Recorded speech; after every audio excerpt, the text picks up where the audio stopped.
दादा भगवान बोल रहे हैं तुम शुभ विचार करो मेरे लाडले बच्चे, तुम किसी की उम्मीद मत रखो, बिना सबका अच्छा हो जाएगा।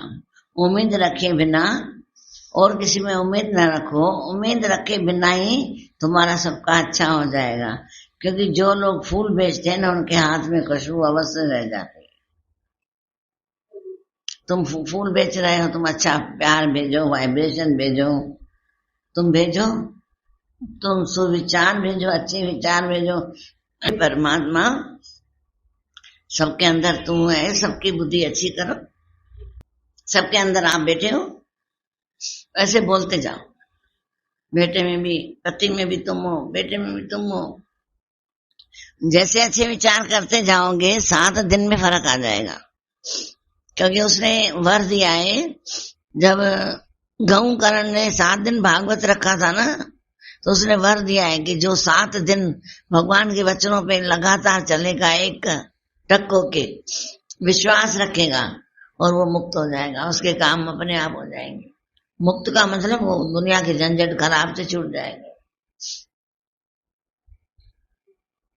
तो आप भी ऐसा करके देखो, 7 दिन अंदर करो कि बेटे में भी तुम है, इसकी बुद्धि अच्छी करो, बेटी में आप हो, बुद्धि अच्छी करो, मेरे पति में आप हो, बुद्धि अच्छी करो, मेरे में आप हो, मेरी बुद्धि भी अच्छी करो। हम सदा सदा तुझे ध्यान, भगवान हम तुम्हारा ही ध्यान करें, तेरा ही सिमरन हो, तेरा ही सिमरन हो।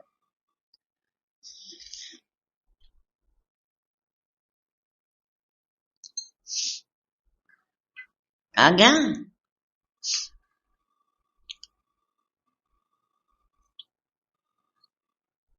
भगवान के वचन पढ़े थे, चित्र अच्छा हुआ तो क्या हुआ, चरित्र अच्छा होना चाहिए। चित्र अच्छा हुआ तो क्या हुआ, चरित्र अच्छा होना चाहिए। भवन अच्छा हुआ तो क्या हुआ, भावना अच्छी होनी चाहिए, सुंदर होना चाहिए। भाई भवन सुंदर हुआ तो क्या हुआ, पर भावना सुंदर होनी चाहिए। साधन सुंदर हुए तो क्या हुआ, भाई साधन है सुंदर, कार है, मोटर है, ऊंची ऊंची ड्रेसें हैं, ए बी ए सी है, साधन सुंदर है, तो साधना तो सुंदर नहीं है ना, तो साधना सुंदर होनी चाहिए ना। तुम साधना सुंदर करो।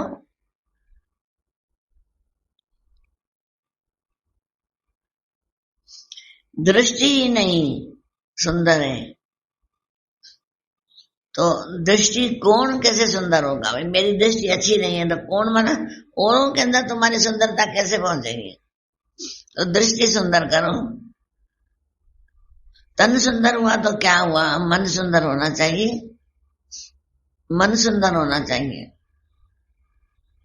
जब तक मन सुंदर नहीं है तो काम कुछ भी नहीं होगा। स्थितियां आती रहे, पर तुम बोलो ये पर स्थितियां हैं, पराई स्थिति। क्यों बोला है पराई स्थिति, क्योंकि शरीर हमारा पराया है, मेरा नहीं है मेरा। तुम बोलो रुक जाओ, इधर रुकेगा। तुम बोलो बुढ़े नहीं होना, गिरना नहीं, बुखार नहीं निकालना, मानेगा। पराया है ना, माना प्रकृति का देन है ना। बोला कोई भी पराई स्थिति ऐसी नहीं जिस पर जीत न पाई जा सके। बस मन से कभी हार नहीं मानना। कोई स्थिति ऐसी नहीं है जो तुम जीत नहीं पा सकते, डरो मत। बस मन से कभी हार नहीं मानना, और अंदर से भेजते जाओ कि गुरु है तू, है तू, है तू, है तू तो करते जाओ, तुम्हारा काम हो जाएगा। किसी की जिंदगी में खुशियां लाकर के तो देखिए, बदले में सैकड़ों दुआएं आ जाएंगी आपको खुशियां देने के लिए। किसी की जिंदगी में खुशियां ला करके तो देखो, बदले में सैकड़ों दुआएं आ जाएंगी आपको खुशियां देने के लिए। समझदार मनुष्य वह है जो अपने निर्णय स्वयं करता है। समझदार वो व्यक्ति है जो अपने निर्णय स्वयं करता है, और उन निर्णयों के परिणाम के लिए किसी दूसरे को दोष नहीं देता। निर्णय मेरा है शादी का। शादी के बाद पति कैसा मिलेगा, घर कैसा मिलेगा, बच्चे कैसे मिलेंगे, वो निर्णय भगवान का है। तो पहला निर्णय तो मेरा है ना, तो कर्म के खाते तो आएंगे ही सही ना। अगर शादी नहीं करती भी कर्म के खाते आते और रूप में आते हैं, आएंगे तो सही। कर्म तो खुद को ही भोगना है ना, अगले जन्म की कौन भोगेगा हमारे बदले। तभी दादा भगवान बोल रहे हैं अपना ही निर्णय होना चाहिए, और उन निर्णय के परिणाम के लिए किसी दूसरों को दोष मत दो कि इसके कारण नहीं, ये शरीर का दोष है, कर्म करके आया है। और फिर बोल रहे हैं दादा भगवान धैर्य रखो, धैर्य रखो। धैर्य हमें सही कर्मों के रूप में बीज बोना और उन कर्मों के फल को अपने समय पर पकने देना सिखा देता है। गुरु धैर्य रखाता है, भाई धीरे कर, धैर्य करो, धैर्य करो, अच्छे फल बो, अच्छे बीज डालो, फिर उसको पकने दो। यदि गुस्सा और घमंड हमारी आदतों में शामिल है तो हमें बर्बाद करने के लिए दुश्मन नहीं चाहिए, स्वयं अपना स्वभाव बर्बाद कर देगा, यह काफी है। अपने आप को शबरी समझो। शबरी रोज 80 साल तक फूल बिछाए, मेरा राम आएगा, मेरा राम आएगा, मेरा राम आएगा। घर में बोला हर एक स्त्री शबरी है। पति के लिए जूस बनाया, जूस पीने से पहले पति की आंख लग गई थी, नींद टूट गई, तब तक 1 घंटा हो चुका था। पत्नी को लगा कि इतनी देर से रखा जूस कहीं खराब ना हो गया हो। उसने पहले जरा सा जूस चखा, बिगड़ी की तरह चखा, जब लगा कि स्वाद बिगड़ा नहीं है तो पति को दे दिया पीने के लिए। शबरी ने भी ऐसा ही किया था। तो हर एक स्त्री शबरी है। सवेरे जब बच्चों के लिए टिफिन बनाया तो सब्जी चक्कर देखी, नमक मसाला ठीक लगा, तब खाना पैक करके स्कूल में से दे दिया। और स्कूल से वापस आने पर बेटी को संतरा छील कर दिया। फिर संतरे एक एक परत खोल कर चेक करने के बाद कहीं कीड़े तो नहीं है, खट्टा तो नहीं है, सब देखभाल कर जब संतुष्टि हुई तो बेटी को एक एक संतरे की फाक देती गई। तो शबरी भी ऐसे ही करते। अपने को शबरी समझोगे तो शांति आ जाएगी, नौकरानी समझोगे तो दुखी हो जाओगे। नौकरानी हूं क्या? बोलो मैं शबरी हूं, राम के लिए पकाती हूँ, राम के लिए करती हूँ। दही का रायता बनाते वक्त लगा कि कहीं दही खट्टी तो नहीं हुआ, और चम्मच से मामूली दही लेकर चख लिया, हाँ ठीक है, तब तसल्ली हुई। तभी दही का रायता बनाया। सासू माँ ने बहुत खीर खूब मन भर दिया। सासू माँ ने सुबह खीर खूब मन भर खाई और रात को फिर खाने मांगी। जो झट ने बहू ने सूंघी और चख ली कि कहीं गर्मी में दिन भर की बनी खीर खट्टी ना हो गई हो। चखती थी। बेटे ने सैंडविच की फरमाइश की तो ककड़ी छील कर टुकड़ा खाकर देखा, कहीं कड़वी तो नहीं है।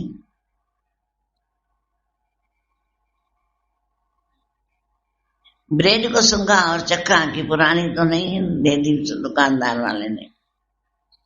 संतुष्ट होने के बाद बेटे को गर्मा गर्म सैंडविच बना कर दिया। दूध, दही, सब्जी, फल आदि ऐसी कितनी चीजें होती हैं जो हम सभी को परोसने से पहले मामूली सी चख लेते हैं। कभी कभी तो लगता है कि हर माँ, हर बीबी, हर स्त्री अपने घर वालों के लिए शबरी की तरह ही हो तो है। राइट है ना? हर स्त्री, हर बीबी, हर माँ, हर एक घर में शबरी की तरह है, जो जब तक खुद संतुष्ट नहीं हो जाती किसी को खाने को नहीं देती। और यही कारण तो है कि हमारे घर वाले बेफिक्र होकर इस शबरी के चखे हुए खाने को खाकर स्वस्थ और सुरक्षित महसूस करते हैं। आ रहा है समझ में?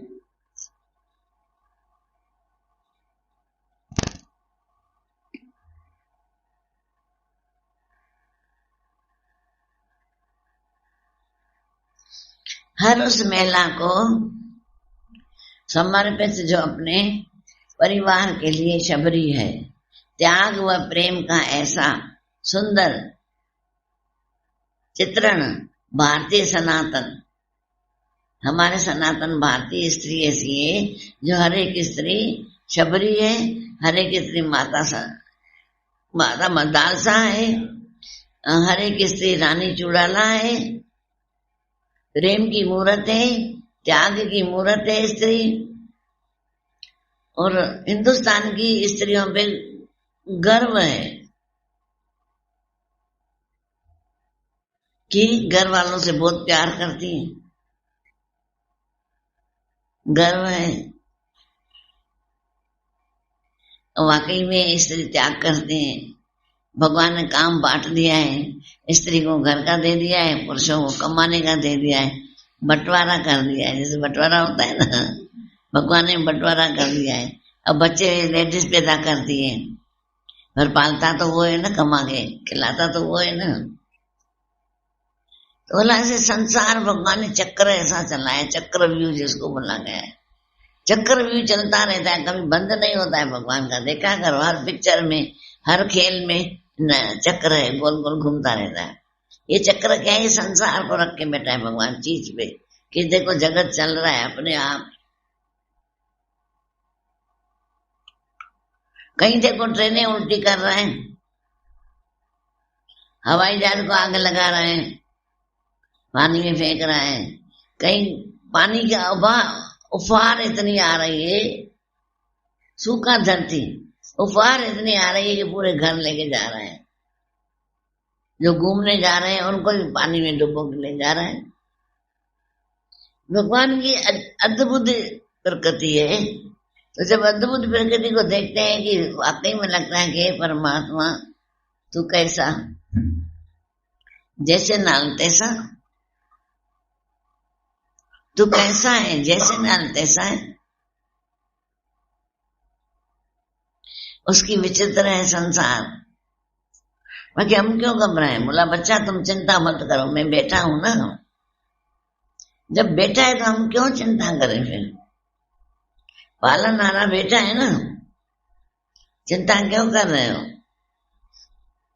भगवान देखते चलो, देखते चलो, अपनी शक्तियां को लेते चलो। शक्ति अंदर आती है तो हम निर्भय होते हैं, उस शक्ति से निरोगी होते हैं, निर्वैर होते हैं, निष्ठा पक्की होती है, अकाल मूर्त हो जाते हैं कि मैं काल से भी ऊपर हूँ, मेरा नाश नहीं होता है। ये गुरु हमको हर बात से ऊपर करके बचा के रखता है,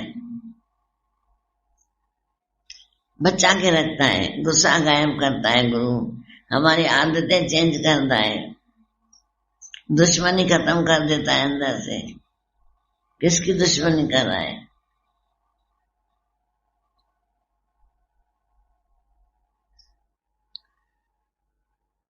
गुरु एक ऐसा है जो हमारे मन में बसा है, कभी हारने नहीं देता, कभी भी हारने नहीं देता। गुरु की मेहरबानी इतनी है, सुकून इतना है, हमेशा हारी हुई बाजी जीत लेता है।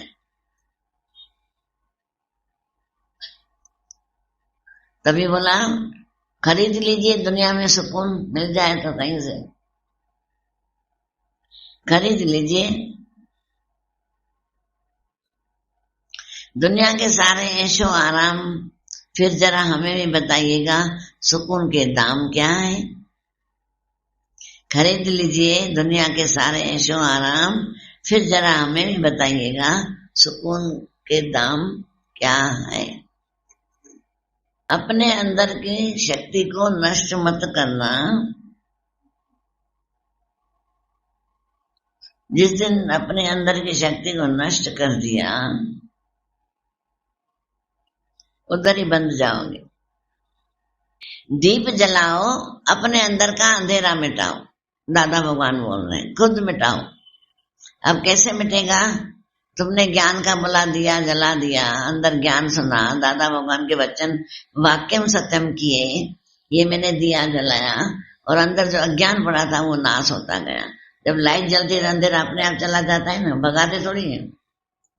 जैसे सारी रात माँ बेटे अंधेरा निकाल रहे थे, चाहे जो छांटने वाला लेकर, क्या कर रहे हो संत ने पूछा।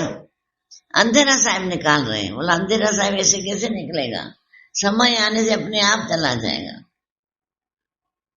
तुम शांत करके बैठो। तो संत ने क्या किया, एक मतलब बाती कपास लेके आओ और एक दिया लेके आओ। बाती बनाई, दिया बन गया, उसको जलाया। जलाया तो अंधेरा गायब हो गया। संत जी आप तो मान हो, हमारा अंधेरा गायब कर दिया, हम तो बहुत परेशान थे।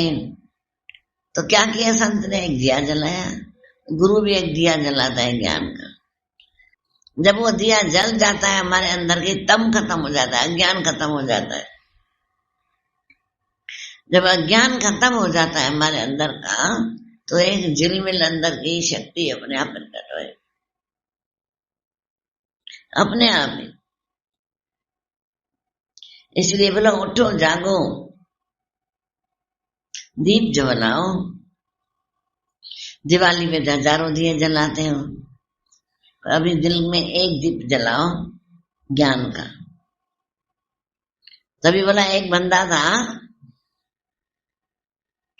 वो अपनी रोटी चटनी लेकर पोटली बांधकर सेठ धर्मराज की कोठरी पर आज सुबह सुबह ही साज सजा के लिए चले गए।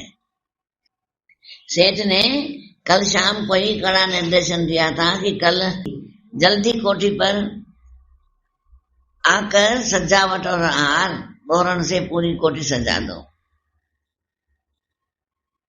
दीपावली के दिन ही उसका लाडला बेटा अमेरिका से आ रहा था, सो सजाया दीपावली।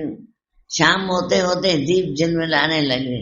सेठ जी की कोठरी जगमगा उठी, जगमगा उठी थी। आया और पकवानों की खुशबू भी आ रही थी। वो बंदे ने गुनिया बड़ी आश और लगन से आज कोठी में काम कर रहे थे कि सेठ आज दोपहर खुशी में जरूर कुछ इनाम और मिठाई जरूर देंगे आज, पक्का।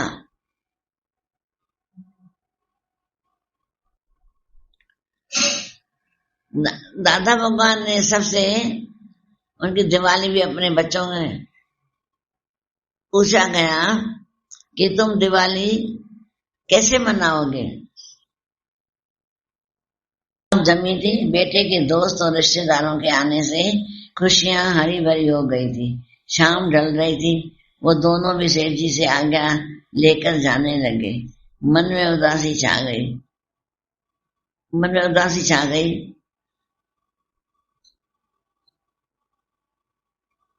क्योंकि वो जानते थे कि घर पर आश लिए बैठे थे, पकवानों की आस में। आज पकवान बनेंगे, घर में खुशबू आ रही है, पकवान खाएंगे, भारी मन चल रहा था। ये क्या, झोपड़ी दीपों में जगमगा रही है, आसपास की झोपड़ियों में भी दिए जल रहे हैं और बच्चे नए फटाके फुलकड़ियां जला रहे हैं। पूरी बस्ती में खुशी का माहौल दिख रहा था। माधव और गुनिया वो देखते ही रह गए। छोटू और मुनिया दौड़कर पास आ गए। खुशी उनके चेहरे पर झलक रही थी, क्योंकि उन्होंने दुकान अपना दूसरी जगह सजाया था। माधव दुनिया का स्वर आश्चर्य से भरा हुआ है।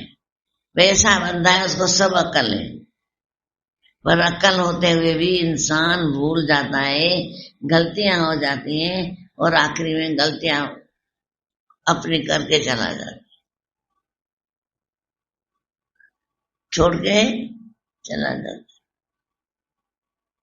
पूर्ण गुरु के शरण में जब तेरा मन होगा, तभी सफल तेरा जीवन होगा। क्यों बोला है?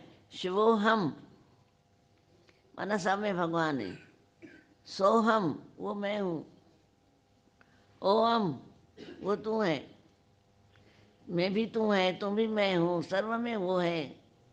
तो इसको बोला है ब्रह्म तत्वमसि। जो ब्रह्म है वही तत्व है, वही सर्व में है। उसको देखें, खो जाएं, खो जाएं उसमें। जैसे कल संत की बात बताई, संत खोया हुआ था ना भगवान में, तो देखो खो करके भी भगवान को अंदर सेंट पहुंचा दी।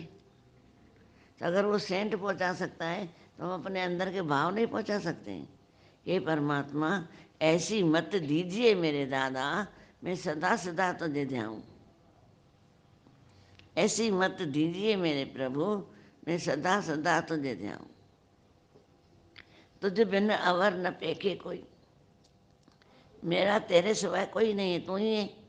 पहले तू है, भगवान तू है, फिर है ही तू, है ही तू, दूसरा है ही नहीं।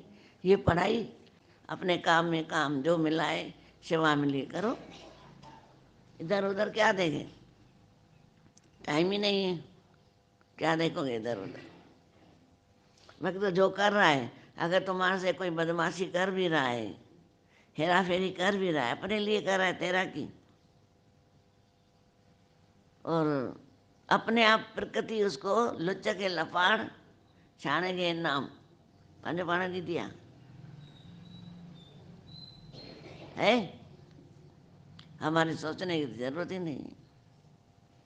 हम अपने आप से सावधान रहें, जानबूझ के न करें, देखता हूँ क्या करता है क्या करता है, नहीं। आज गाड़ी उछल रही है, कीचड़ है, पता है ये गाड़ी यहाँ से जाएगी, कीचड़ उछलेगी, सीधा मेरे ऊपर ही आएगी, तो साइड हो जाए। और पता नहीं अचानक आ जाती है वो, तो फिर अलग है, ठीक है। तो सावधानी ज्ञान है, राइट है। विचारों की सावधानी, दृष्टि की सावधानी, बोलने की सावधानी, खाने की सावधानी, चलने की सावधानी। सावधान तो समाधान, समाधान, सम आधान प्रधान, सम आधान प्रधान। जब समता अंदर आ जाती है तो लेगा देगा भी समता से। जैसे लिखा हुआ है सुखमनी में, ब्रह्म ज्ञान का लेन देन भी ब्रह्म ज्ञानी है। ब्रह्म ज्ञानी का ब्रह्म ही लेन देन, क्योंकि भगवान दे के लेता देता है। जैसे बड़े दादा ही बताते थे, जब व्यापार था तो बोला भगवान आया है, ग्राहक भी भगवान आया, अंदर में बोलते थे कि भगवान आया है लेने, है ही भगवान। भगवान दुकान से लेके प्रसन्न होके जाए, तो क्या तात्पर्य था। प्रधान अर्धान वही भगवान दे के करते थे ना, हम जेलसी से करते हैं, तो जेलसी से भी न करें। और पराया हक भी न खाएं, क्योंकि ग्रंथ में लिखा हुआ है पराया हक नानका जम्मे ते मर जाए। जो पराया हक खा के जाता है वो गर्भ में आ भी रहा है, देख रहे हैं हम। 7 महीने पूरे हो गए, मस्त अच्छा बच्चा है, 7 महीने के बाद डॉक्टर बोल रहा है अंदर डेथ हो गई है बच्चे की, जम्मे ते मर जाए। अब उसे प्राण पड़े, 3 महीने पूरे हो गए, उसे सांस आ चुकी है बच्चे के अंदर, बोला अभी धड़कन बंद हो गई, ये तो जम्मे ते मर जाए। गर्भ में आया भी, रहा भी, कुंभी नर के क्योंकि उल्टा लटकता है बच्चा गंदगी में, और उसमें जो हमारे पेट में कीटाणु होते हैं वो भी काटते हैं उसको। तो हक भी न खाएं किसी का, पर अपना हक भी न दें। अगर अपना हक कोई खा जाता है तो प्यार से बोलें, नहीं तो परमात्मा बड़ा है, जरूर देगा, घबराएं भी नहीं, घबराएं भी नहीं। क्योंकि भगवान बंधेला है। जिसने भगवान की भक्ति की है, जिसने की है, वो मौत से भी टल गए और उनको अपनी अमानत घर बैठे मिली है। दादा भगवान ने सब अनुभव करके सब बता दिया है, सब सब। अब हमको अनुभव करना है। एक बार दादा भगवान ने बताया कि भाई बार उनको आखिरी में थोड़ा मन उसका फिर गया, पर बड़े दादा ने बोला छोड़ दो, वाकई में छोड़ दिया। और जब वो बीमार हो गया था, हाथ जोड़ के देके गया और बोला मैंने, मेरे अंदर से कोई कुंज नहीं निकली, मैंने तो माफ़ कर दिया। कभी ऐसा भी होता है, तो हम क्या सोचें? सोचण वारे सोचे छॾियो आहे, लिखण वारे लिखी छॾियो आहे। बाक़ी असां छा सोचूं? सोचण ॾियो भॻवान खे, थोरा टेंशन उनखे बि ॾेई छॾियो, असां छा सोचूं? ठीकु है, सबको हरिओम। दादा भगवान मीरा भगवान के अनगिनत शुक्राने, सबके थैंक यू, शुक्राना।